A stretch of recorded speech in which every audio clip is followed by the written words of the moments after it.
Maintaining security, privacy, and anonymity can be a complex thing. In order to achieve good security, good privacy, and to be anonymous, you must understand detail. So the course goes in depth. It is both broad and in depth. Any course that just touches on the surface of security will leave gaps, and any gap makes you vulnerable. So any course that attempts to help protect you online has to have some depth and breadth to it, or it would fail to teach you enough so you can protect yourself online. But just because the topic is in depth and complex doesn't mean it's not possible to learn. If you find the topic interesting, then that's all you'll need. I recommend making notes, read around the topics we cover, and feel free to ask questions when you have them. I provide lots of external references to websites, reports, news articles, Wikipedia, and so on. It's not necessary to read them all.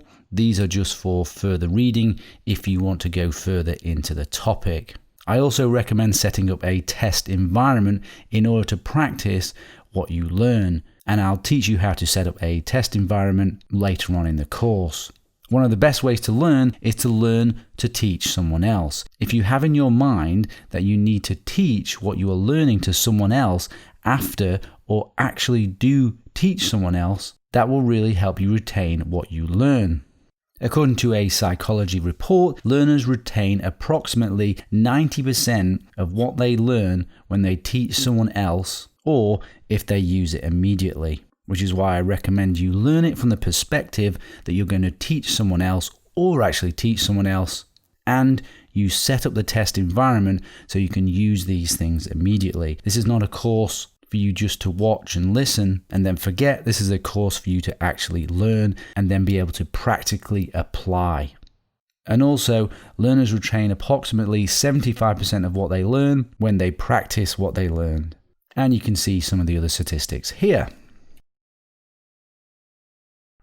There are many referenced items in this course, and most of them are free. I've made an effort to make sure that they are free, but you may want to purchase additional software, hardware, and services that are discussed in this course. An example could be you want to buy a VPN, or you want an email service, or you want to buy a hardware router, or you want to pay for a virtual machine, and so on. Although it's absolutely not necessary to buy anything to understand this course, I'm just letting you know that you may wish to make additional purchases after you learn certain topics, and I have no affiliation with any of the products that are discussed in this course. They are only what I recommend or what are required to know about in order to understand the topic. I cover different operating systems on the course, and it may be you never have any intention to use a particular operating system that I'm talking about. When I am talking about a particular operating system, I make it clear most often in the title,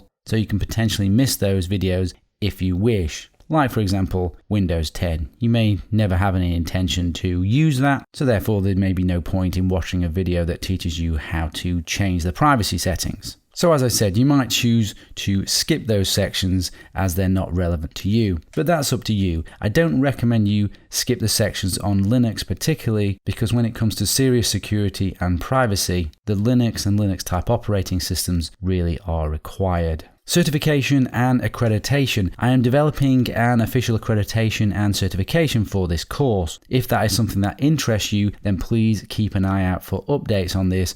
Contact me to register your interest here.